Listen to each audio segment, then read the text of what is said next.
Hello दोस्तों, स्वागत है आपका नए डिक्टेशन के अंदर। डिक्टेशन स्टार्ट होगी कुछ सेकंड बाद।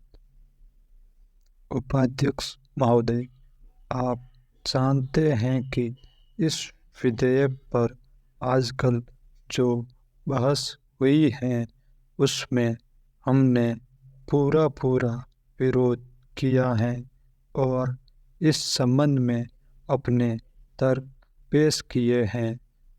सरकार ने हमारे किसी भी सुझाव को स्वीकार करने से इनकार कर दिया है। जहाँ तक इस कानून को अमल में लाने का संबंध है, केंद्रीय सरकार पूरे तौर पर राज्य सरकारों पर निर्भर है।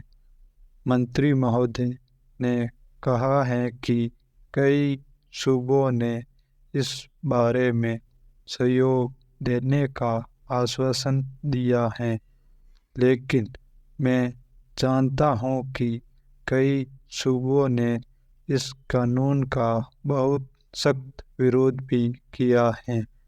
उनका कहना है कि केंद्रीय सरकार को किसी भी तरह सहकारी क्षेत्र की संस्थाओं के संबंध में अपने अधिकार को प्रयोग करने का प्रयास नहीं करना चाहिए।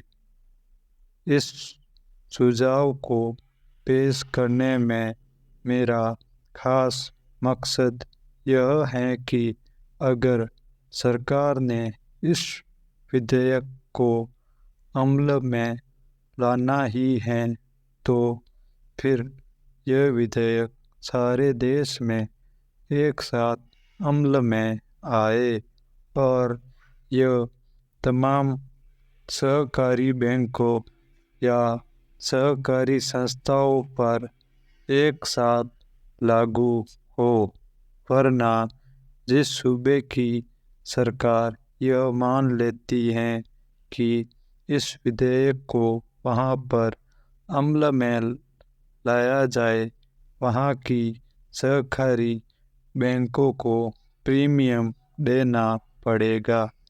इसका परिणाम यह होगा कि यह नया बोझ उस सूबे के बैंकों पर नहीं पड़ेगा जिसकी सरकार इस विधेयक को मानने से इनकार करती है।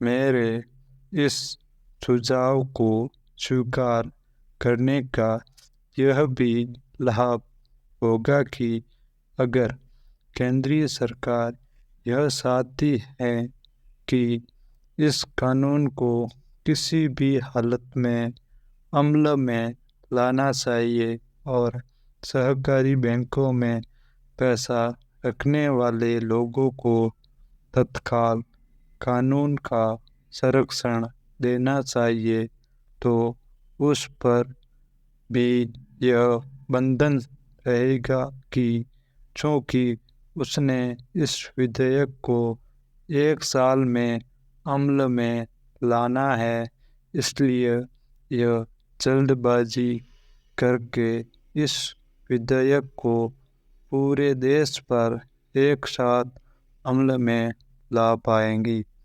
कैसी लगी आपको आज की डिक्टेशन? आई होप अच्छी लगी होगी। तो अच्छी लगी हो तो चैनल को सब्सक्राइब कर दे और लाइक कर दे वीडियो।